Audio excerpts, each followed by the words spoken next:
table with solutions, with stories from our units, and with a deep desire to make Kaiser better, not just for us, but for our patients. And for all that time, Kaiser had a choice. They could have chosen partnership.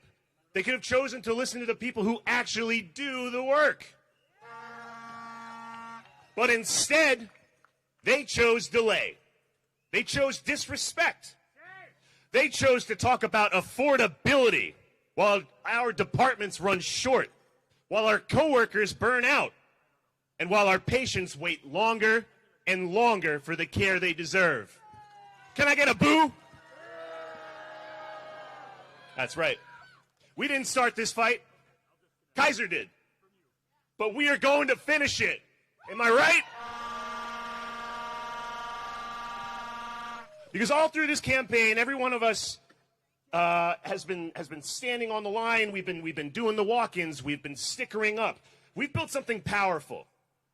We have built solidarity. We've built courage. And we reminded each other that we are Kaiser. I've seen it in my own work. In surgery, nothing happens without the whole team. Scrub tech, the nurse, anesthesia, cleaning crew, recovery nurses, physical therapists, getting people out of the hospital. Everyone has a part, and when one piece is missing, the whole thing falls apart. That's true in an operating room, and it's true in this fight. We all know what it's like to give everything for our patients, to stay late, skip breaks, and to strain our backs to carry the load. And all we've asked from Kaiser is to treat that commitment with the same respect we show our patients every single day. This contract fight isn't just about wages and staffing, it's about values. It's about what kind of healthcare system we want to build, one that's driven by care, not corporate greed. So we're here standing up not just for ourselves, but for every worker who's ever been told to do more with less. We're here because we love what we do, and we want to keep doing it safely, sustainably, and with dignity. Thank you guys so much for being here. I'm Nick Ng, and I'm going to introduce my president, who I'm very honored to serve along with, Serena Rohr.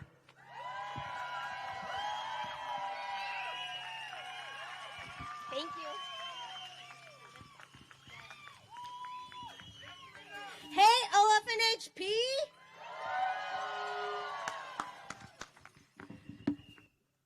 Does this sound okay? Okay, thank you.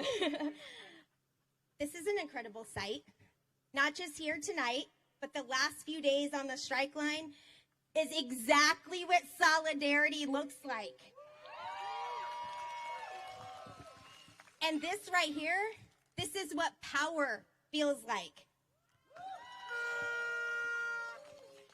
Over the last few days, I've been to every strike line, and I've seen with my own eyes, maybe brought tears to them even, solidarity in motion.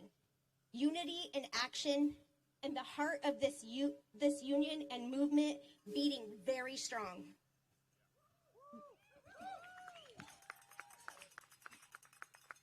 We put Kaiser on notice, and now they're finding out. Your collective action has this employer rattled, and they should be. That's right. Because when we stand together, when we stay united, when we hold that line, we will win.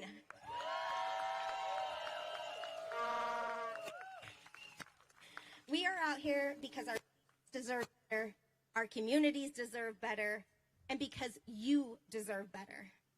So keep going every day, because one day longer is one day stronger.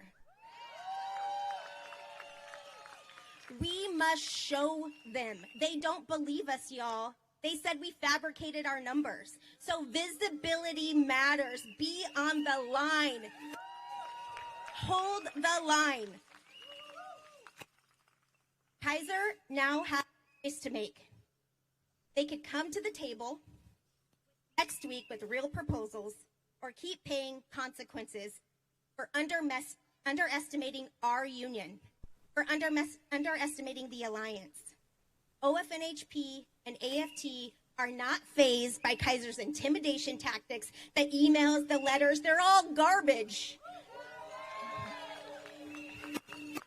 We stand with our members, and we do not back down.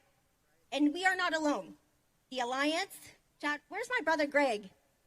Where's Greg from ILWU? President of ILWU, chair of the Alliance board. Thank you, our ILWU siblings. And not only that, but we have the entire Oregon and Southwest Washington labor movement that stands behind us in this fight.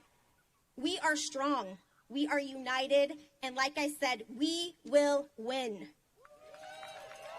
Because when we fight,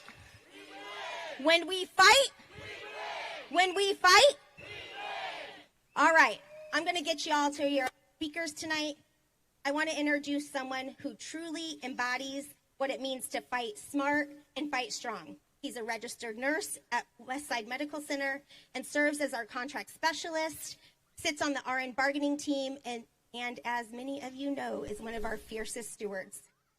I'll tell you this, I would not want to be the employer on the other side of the table. He knows his stuff, and more importantly, he knows how to exactly use it. Welcome, Jeffrey Neischwanger. Thank you. What up, everyone? We are not here because we wanted to strike. We're here because Kaiser left us no other choice but to strike. And now Kaiser wants to go and spread some myth that the nurses are demanding day one a 50% raise, and that is nothing but a lie. You called it, it's true. Let's be real here. Over the last 4 years, what were our raises like? Not much. Sometimes just 2%. And how about inflation? Anyone know? 20%. 20% was our inflation over the last 4 years. And Kaiser's so-called generous offer of 9.5%, that doesn't even begin to close the gap to go and help our members get by day. Honestly, Kaiser, they need to catch up. We need to catch up. We need to get to where the market standards are. Right now, Kaiser nurses, anywhere between 22 and 28% less than our colleagues at OHSU, at Legacy, at Providence Portland Medical Center, Providence St. V's, 22 to 28% behind them. So if we accepted Kaiser's offer of that 9.5%, you'd need 5-10 years experience to go in and make the same as a brand new spanking nurse working at one of these other facilities. 5 to 10 years to go in and make the same as a new grad. And that gap has real consequences. 40% of these new nurses, they leave Kaiser within the first year of employment. 40%. That's insane. We have nearly 200 open nursing positions in our region. And for every one new nurse that we go and we get, another one goes and leaves for a hospital that actually values their work and values them. And you compare that to OHSU, and I checked their numbers earlier today, 24 open nursing positions. So how do we fill that gap? How does Kaiser go and fill that gap? Travelers. Last year, how much did Kaiser spend on travelers for Kaiser Westside and Kaiser Sunnyside? Yeah, too much. $254 million on travel staff. $254 million that could have gone to the people of this community. People that actually live here, people who shop here, people who care about the community, care about the patients, but instead Kaiser decided to go and invest in travelers. Here's the reality. We want Kaiser to succeed, right? We're products of Kaiser. We're patients of Kaiser. We want Kaiser to succeed, and we are not the problem. We are the solution, 100%. And Kaiser will not be the best place to work if they refuse to listen to the people that actually do the work. We've reached out time and time again to come to the table, to bargain in good faith. And you know what we were met with? Silence. Kaiser slammed the door in our face, and they're refusing to come to the table with us. I have this interesting perspective as contract specialist where I get to go to the different areas and different hospitals. And what's crazy is that no matter what area I'm in, I see the same thing over and over again. And that is that Kaiser creates a problem, and then they go and they blame us for it. They shorten appointment times, and then they punish us because we can't do an hour's worth of work in 30 minutes. They deny us break coverage, and then they go and they blame us, and they gaslight us for not going and taking our breaks, and they threaten us with termination. Even though if we were to take one, it would mean that we're walking away from the necessary patient care that we need to go and do. They fail to provide us the tools, the staffing, the resources that we need, and then they go and they scapegoat us, and they blame us for not accomplishing the impossible. we deserve better. Our patients deserve better. And Kaiser, if you truly cared about the community like you preach that you do, you'd come back to the table, you would respect the nurses, the healthcare workers of this community, and you would invest in the people who actually care about this place. We're not standing up just for ourselves today. We're standing up for every patient who deserves safe and quality care, and we are not going to back down. Thank you guys all.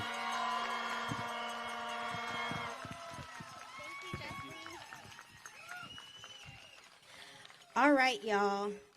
Next up, it is an honor every single time I get to introduce our next speaker. He has generational roots in the labor movement and has spent decades forging his own powerful path fighting for workers. He has fought and won major political and policy battles that have made real differences for Oregonians. In 2019, he made history when he was elected our youngest president at our state Fed. And in 2023, I had the privilege and the honor to run and now serve alongside him as my president, your president, the people's president of the Oregon AFL-CIO, Graham Trainor.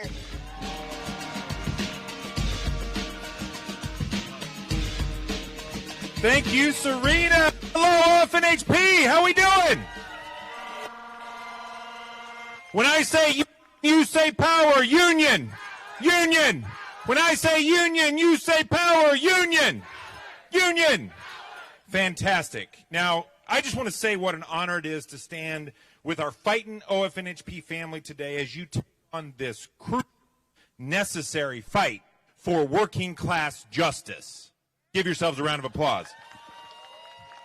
And as Serena said, my name is Graham Trainor. I have the honor of serving as the president of the Oregon AFL-CIO, the statewide federation of labor unions representing over 300,000 working people in every corner of the state. But as you heard in this fight, I am especially proud to be standing shoulder to shoulder with your OFNHP president, the Oregon AFL-CIO secretary-treasurer, and my sister, Serena Rower. Give it up for your president.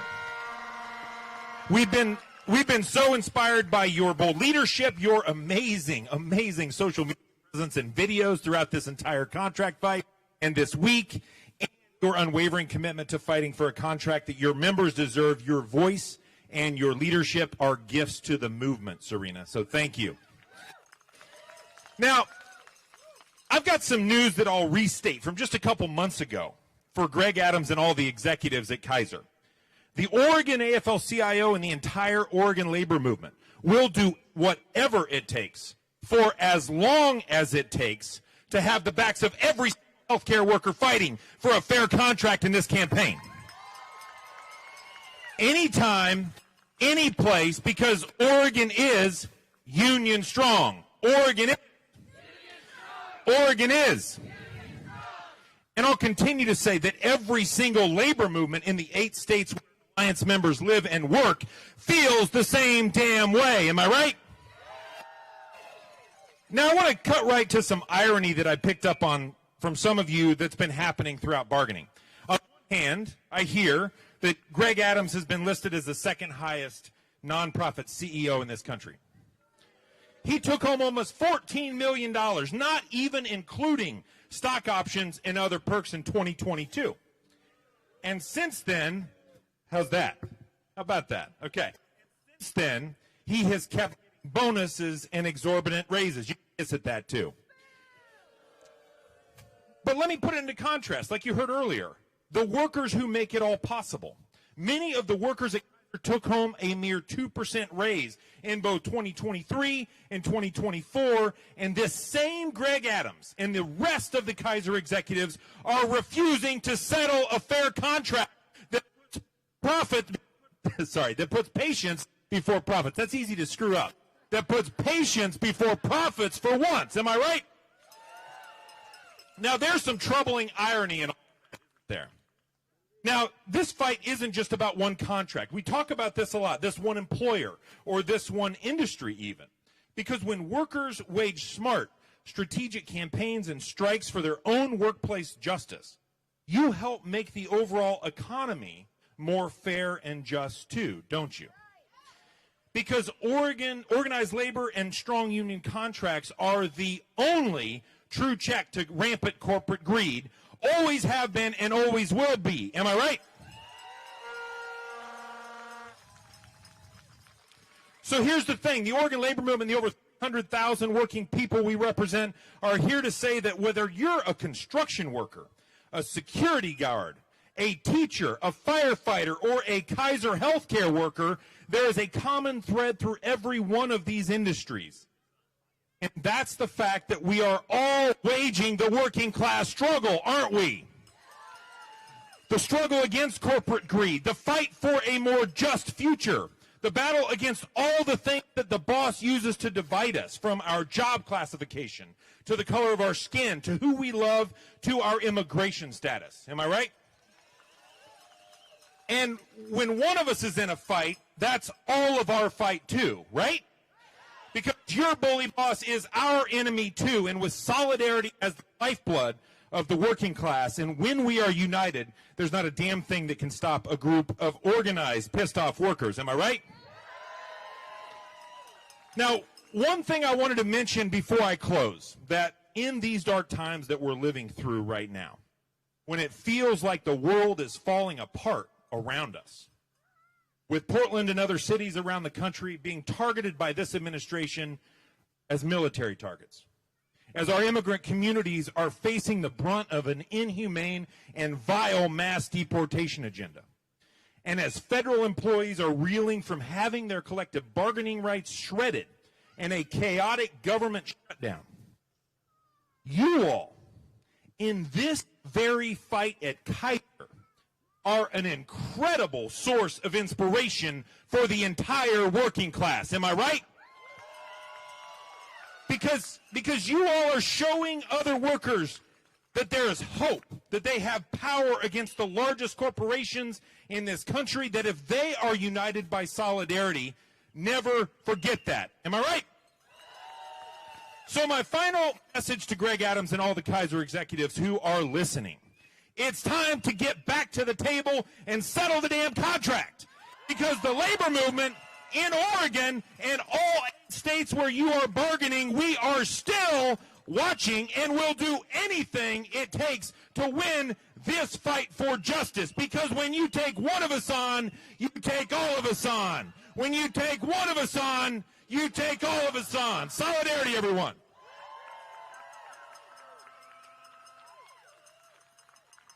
Check, check.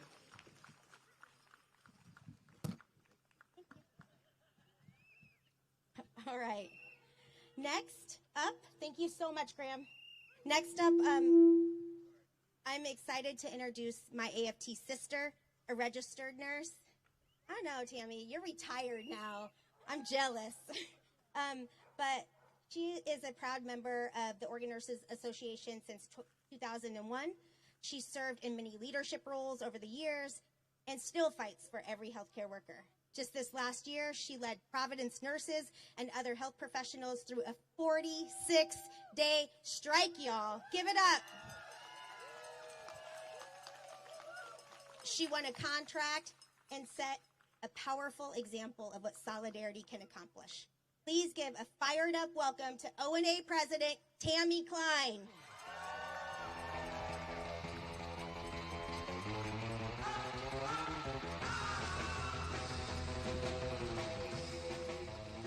I love you too.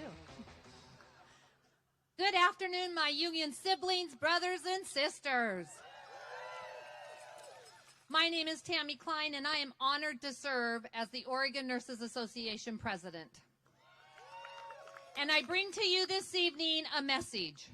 The 24,000 nurses and frontline healthcare workers of ONA have your back. We have your back today, tomorrow, and for as long as it takes to win the contract that you and your patients deserve. At ONA, we know what it's like to step into a strike line and take on a powerful corporation. We know that decision doesn't come easy. We know you don't want to strike. You have to strike. Because your patients, your communities, and your colleagues are counting on you.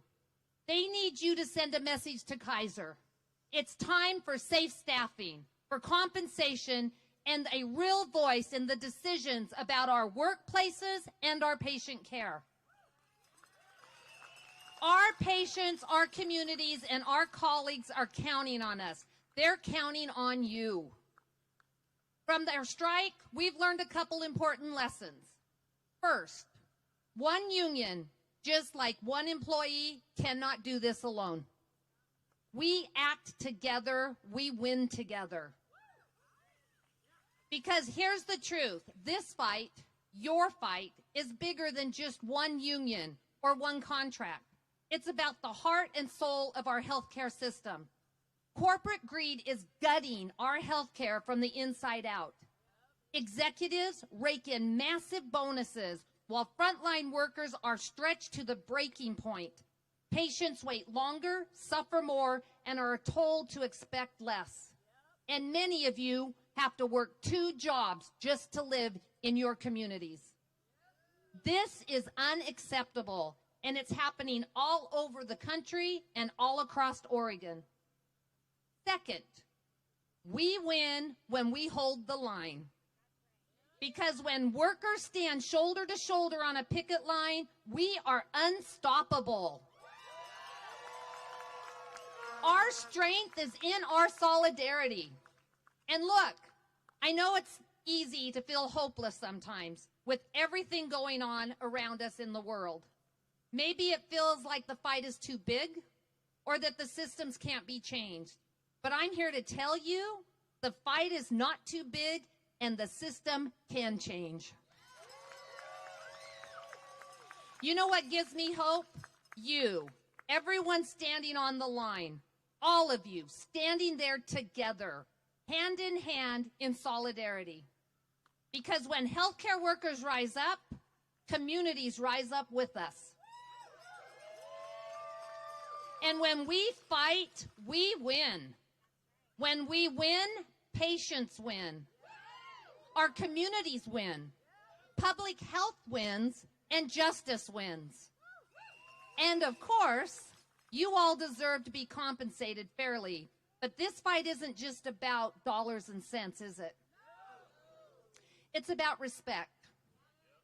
It's about our communities. It's about our patient care.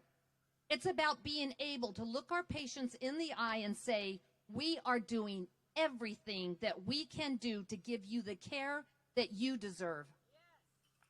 Our unions are the last line in defense between an increasingly corporate, greedy healthcare system and the patients who count on us. We are the wall.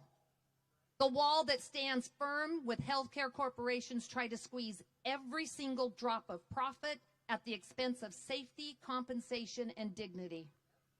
So whether you wear scrubs, deliver meals, clean a room, provide bedside care, take a picture on an x-ray machine, help a patient to the bathroom, and so much more, your voice matters. Your actions matter, and ONA will be standing right next to you every step of the way. To my Kaiser union siblings, hold the line. Know that ONA is with you, not just in words, but in actions. We will walk that strike line with you. We will amplify your voice, and we will not stop until each and every one of you have the contract that you deserve. Thank you so much for inviting me, and remember, your worth is more than anything else they can put on the table. Good luck.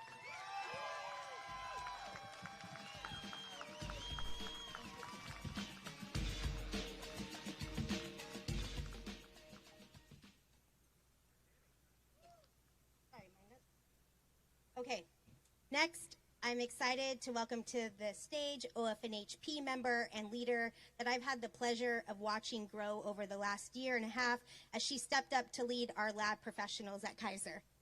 You can always count on her not only to show up for Kaiser members, but to stand in solidarity with all OFNHP members. Right now, she's been very strong with our lab core fight, which is also our fight and your fight. So please, you can also count on her to always show up with the very best accessories and the biggest bow. Give it up. All right, please welcome to the stage our chair of our lab professional unit at Kaiser, Gina Mann.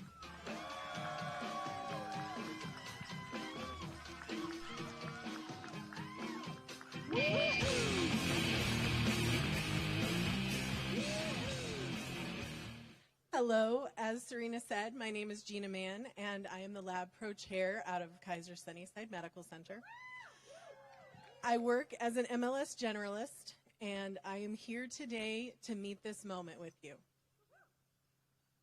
I've been in the clinical lab for 20 years now, and I can't remember a time when I have been both so anxious but also so hopeful about where our profession and our movement is heading.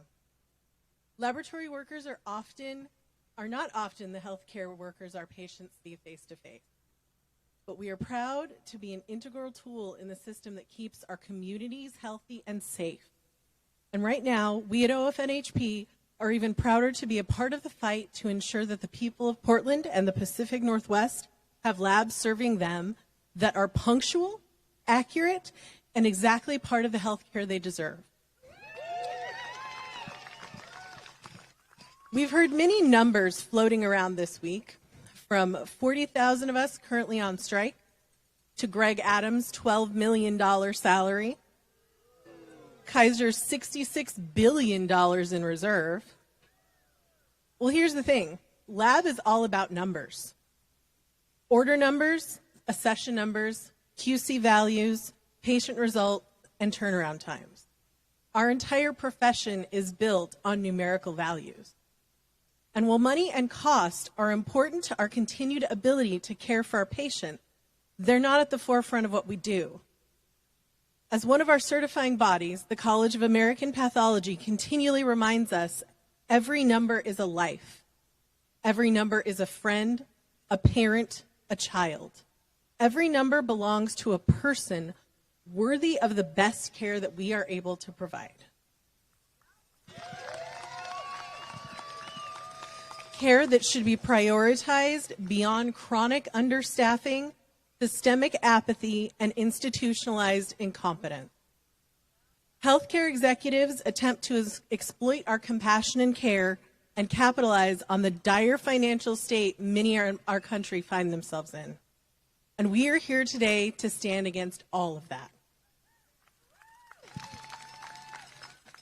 Kaiser has given us something real and immediate and tangible to unite against. They are the catalyst that has brought us here together today. And I am here to tell them one simple thing. We will not let them break us. We will not sacrifice our patients and our coworkers and ourselves to put more money in their pocket. We will not allow our profession to be defined by the less than the best standards that they find acceptable. We will hold them accountable for every decision that disregards patient care and quality standards, employee and patient safety, and our ability to recruit and retain qualified people to our profession and all the professions represented here today. And I tell everyone here now, we will do it together. We are doing this together. And we will continue to do this until we get the fair contract that everyone, especially our communities, deserve.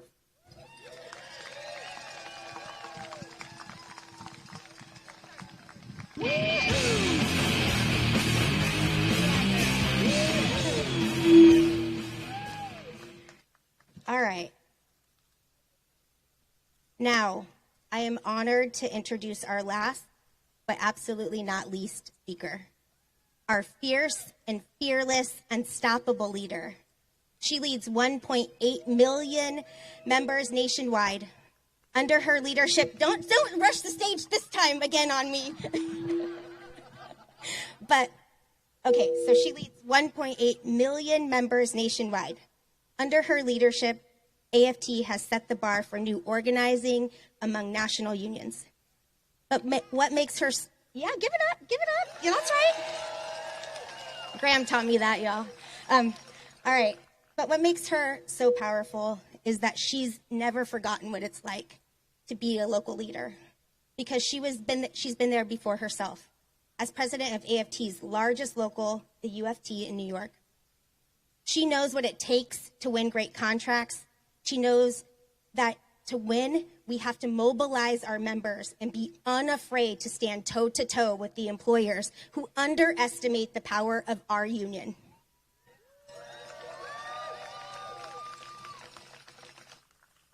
We have taken on Kaiser with the confidence of knowing that Randy Weingarten and the AFT have our back every step of the way.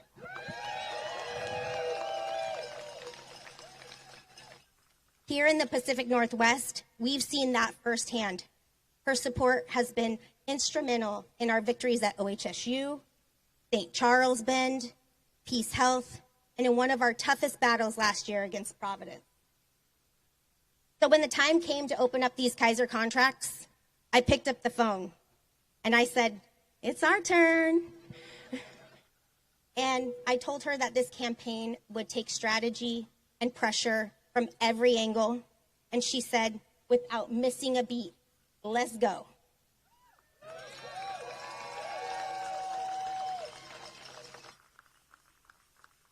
She sent in the A-team. Many of you have met them. They're here with us now. And together, along with the Alliance, our brothers from the ILWU, we have built the plan to win. That plan takes member mobilization. It takes community alliances. It takes our elected officials. It takes support from our labor partners in the Alliance and the AFL-CIO. And in short, it takes people power. I could say so much more about her. I could, really. But I'll say one last thing. Kaiser knows exactly what kind of leader Randy Weingarten is. She builds power for workers. She knows how to take on bad bosses. And most importantly, she knows how to build the power necessary to win. So please, put your hands together and make some serious noise for America's greatest labor leader, our president, Randy Weingarten.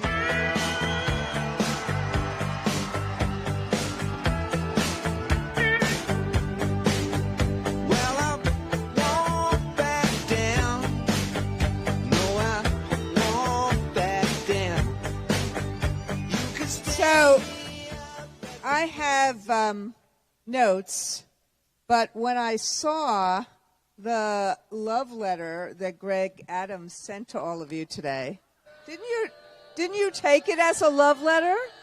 Wait. I want to make sure that he hears you. Say it again. So when an employer puts out some bullshit like this, they know they're losing. Now, knowing you're losing and actually going to the bargaining table and bargaining in good faith are separate things. And normally, I shouldn't say normally, because everything since January 20th has not been normal. But what it said to me when I saw it is that they can't win on the merits, so they're going to have to try to lie and divide. And so when Serena says to you, and I just want to say, I have watched Serena. I've watched you elect her. I've watched her be this amazing leader of this local. And I just think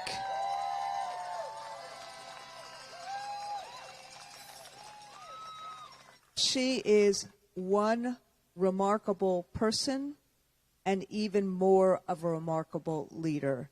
And I bless our lucky stars that we have her every single day.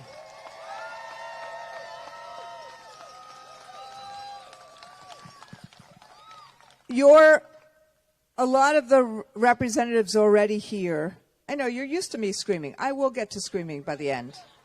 But a lot of your representatives here, from the nurses and the lab specialists, I just said, I really want those bows.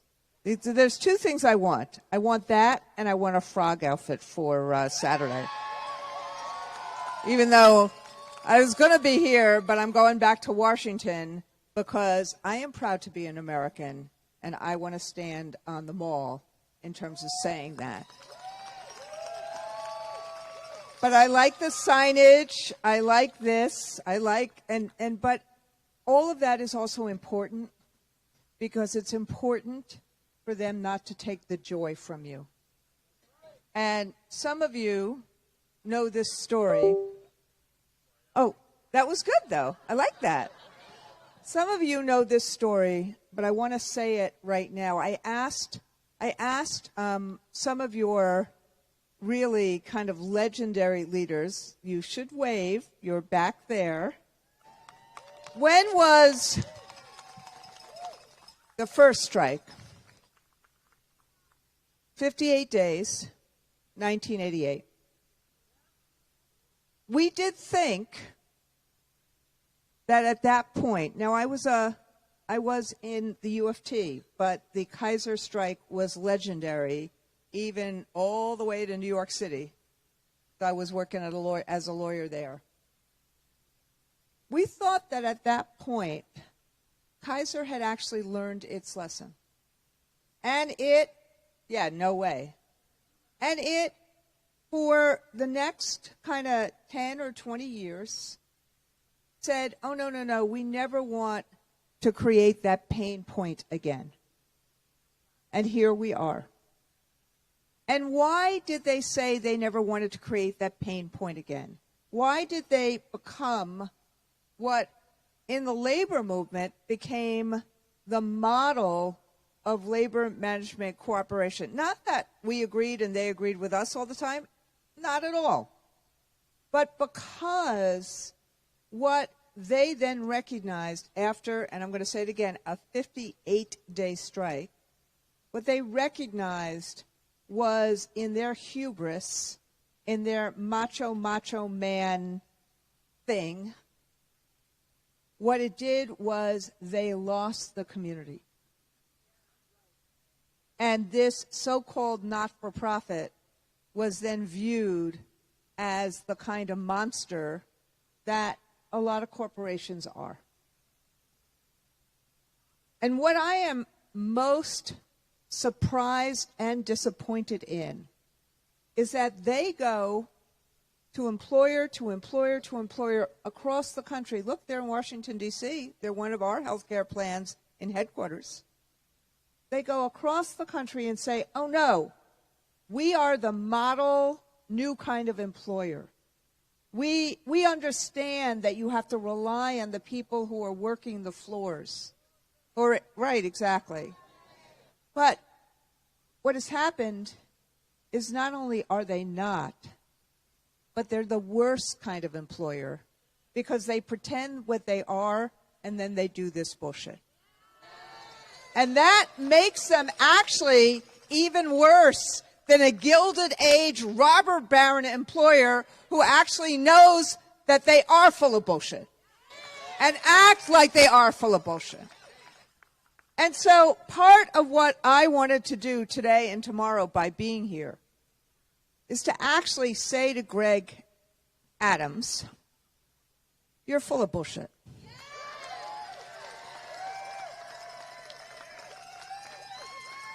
You know what the market conditions are in the Northwest.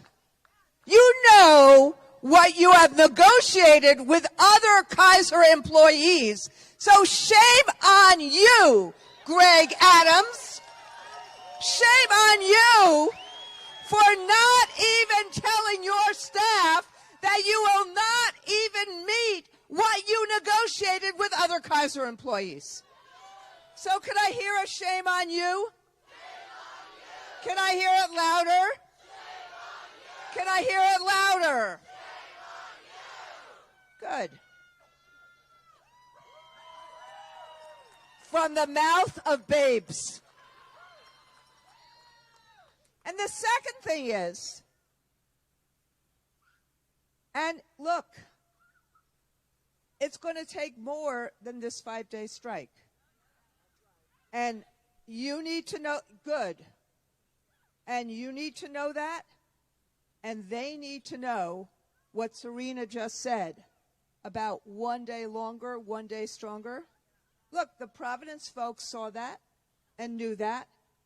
But we need to actually get ourselves ready for that. Because the second thing is this, and Graham said this. This is the second story I want to say. The thing about nurses and lab techs and teachers, I am really glad that we have male nurses and male techs. Thank God for you. But you know where I'm going here. Thank God for you. The thing about these two professions is that they're disproportionately female. And in this world today, and you see it, we are actually fighting an environment that is not fair. That when people feel so downtrodden, I mean, you see it throughout the country. Graham said it. 49% of what is bought in America today, all the consumer things that are bought, are basically bought and purchased by 10% of the population. A dude in the middle of Ohio who doesn't get a college diploma makes 20% less today than 45 years ago. That is the creation of a lot of anger. And we as a labor movement are fighting that. That's why we are fighting to have decent wages for everyone. That's why we're fighting for decent health care for everyone. Decent retirement security for everyone. When we say a union job, it means that there is a density in every place in America of union jobs, because that means a voice in work and a voice in democracy. But this is the second reason that I am so ripshit mad at Greg Adams. He is using the current environment where there has been capitulation by so many corporations to the guy in the White House, by so many law firms to the guy in the White House. He is using that environment against you. He is thinking and hoping he could actually say, I can capitulate to Donald Trump instead of standing up to him. He is using this environment to say to you, oh, we don't know what's going to happen with Medicaid. Well, where were you in that fight when we were fighting for Medicaid? Where were you in that fight for health care? Where are you now in that fight for health care? But what you are doing, and I think Saturday is going to be a big point in this fight. What you are doing is frankly what Brown University just did yesterday. It's frankly what MIT did yesterday, and Penn did today, and USC did this week as well. We are finally seeing people in America standing up and saying no to corporate greed, and no to this kind of oligarchical power, and no to this kind of authoritarian power. And it's hard to do, because why the hell would he not even have given you and met the contractual terms that they did for other unions in the last few years in the Kaiser system? So what he is doing, and the reason I am really, really mad, is that they are using the environment against you.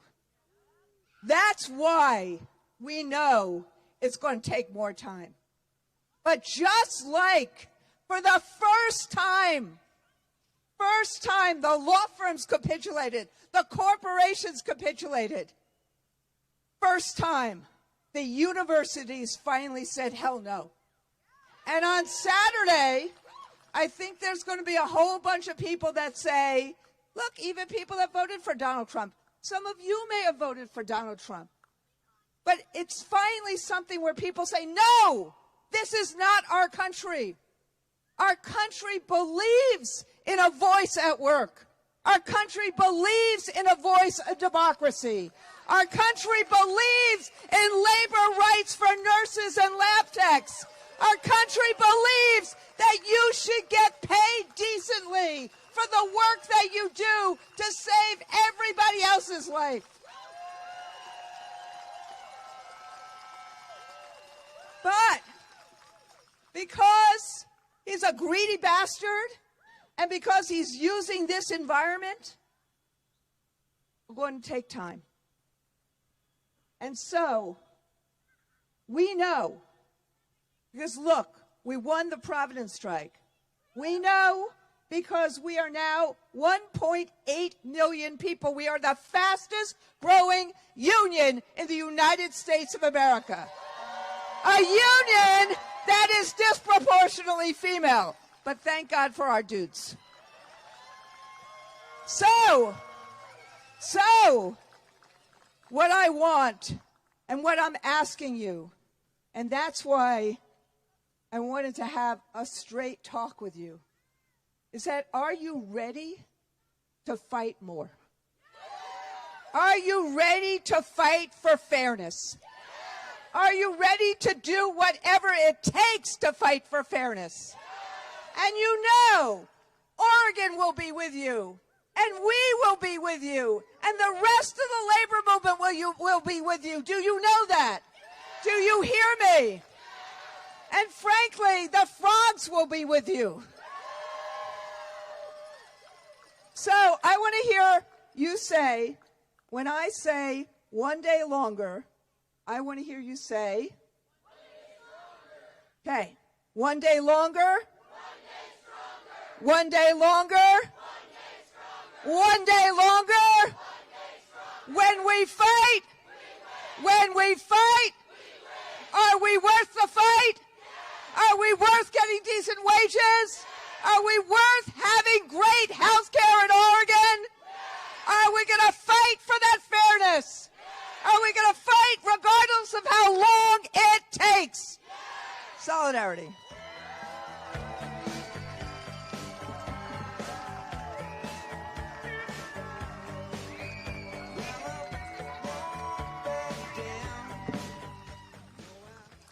All right, y'all. It is 5:45. I have one more thing to say.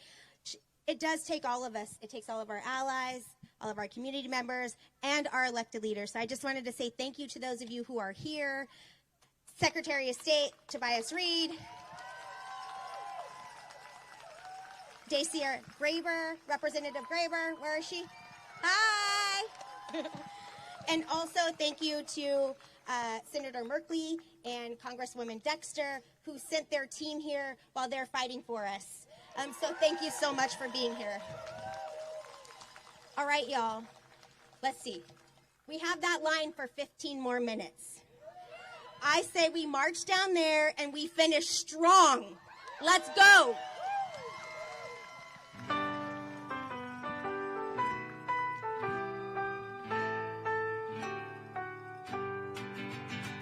Sorry.